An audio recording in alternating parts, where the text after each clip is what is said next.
The victorious offensive of the Russian army continues in all key areas of the front.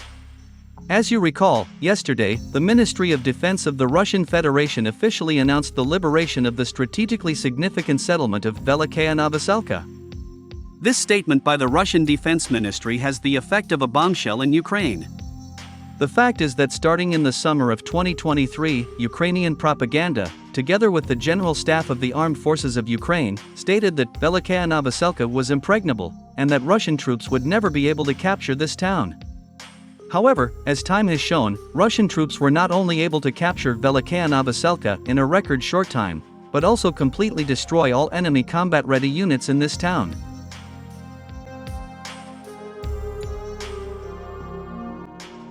The funny thing is that the Ukrainian General Staff still refuses to acknowledge the loss of this town by the Ukrainian army.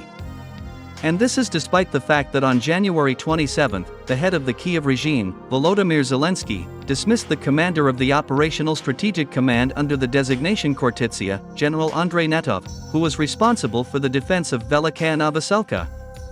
At the same time, Zelensky also refused to comment on the loss of Velikaya Novoselka. According to him, the removal of General Andrei Netov from his post was allegedly a forced measure to strengthen the command staff in the Donetsk direction of the front.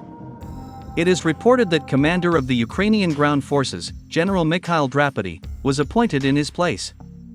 Now this general will combine the two posts at once.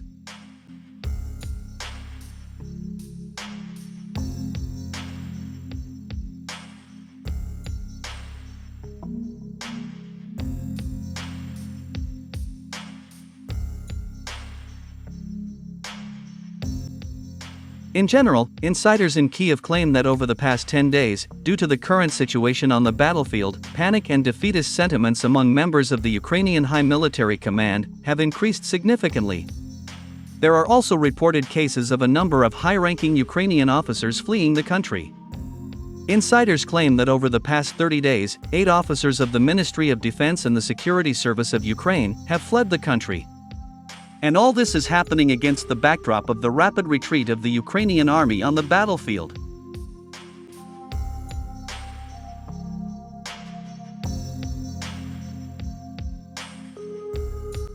Almost every day, the Russian Defense Ministry and war correspondents report on another strategically important settlement that has come under the control of the Russian army.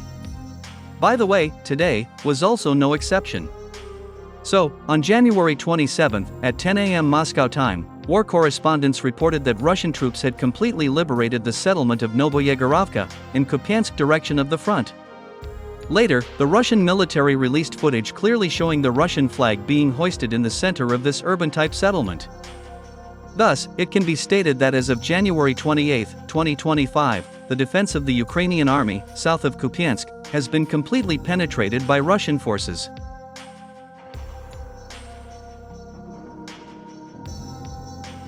Simultaneously with this, war correspondents also announced the liberation of the settlement of Nadyevka by the Russian army, in Pokrovsk direction of the front. Moreover, as it turned out, developing their success, Russian troops also entered the settlement of Kodlyarovka on the move. This settlement is located just 2 kilometers from the border with the Dnipropetrovsk region. All this suggests that we will soon witness the outbreak of hostilities in the Dnipropetrovsk region. And the Kiev regime is deeply concerned about this fact.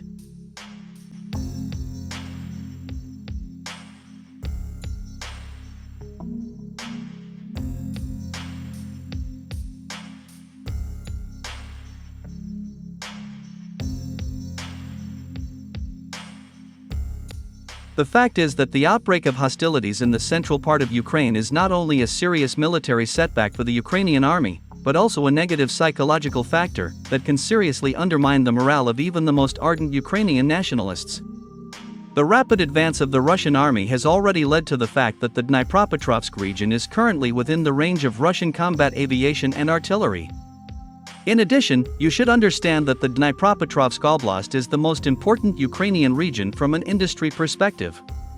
Dozens of weapons factories are located in the Dnipropetrovsk region, including the well-known Yuzmash enterprise, which was hit last November by the latest Russian hypersonic ballistic missile Orshnik.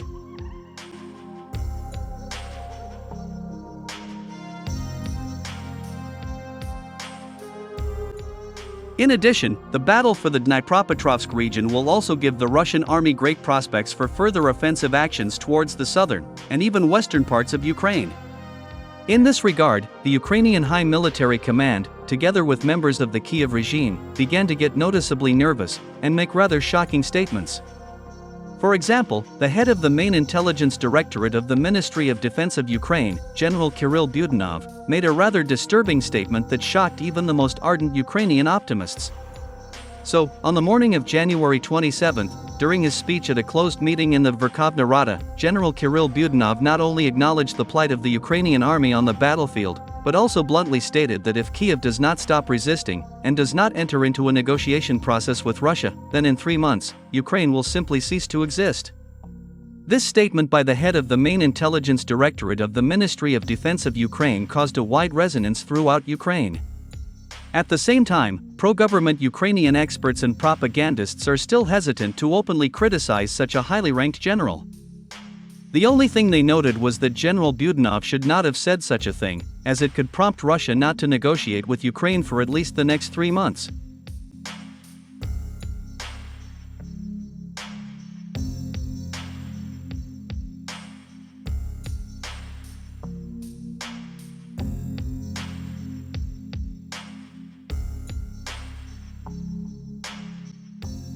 Meanwhile, the head of the Kiev regime, Volodymyr Zelensky, ordered Kiev-controlled media resources to refute General Budanov's words. So, by the evening of January 27, pro-government Ukrainian news channels, as well as deputies Oleg Dunda and Alexei Goncharenko, began to claim that General Budanov allegedly did not say something like that. According to them, General Budanov only said that the front could collapse by the summer of this year.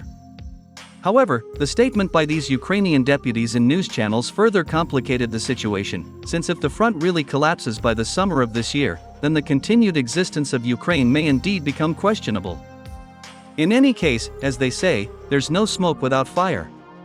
The fact that even such high-ranking Ukrainian generals as Kirill Budanov have begun to talk about the possible disappearance of Ukraine and the collapse of the front, indicates that the complete surrender of the Kiev regime is indeed approaching very quickly.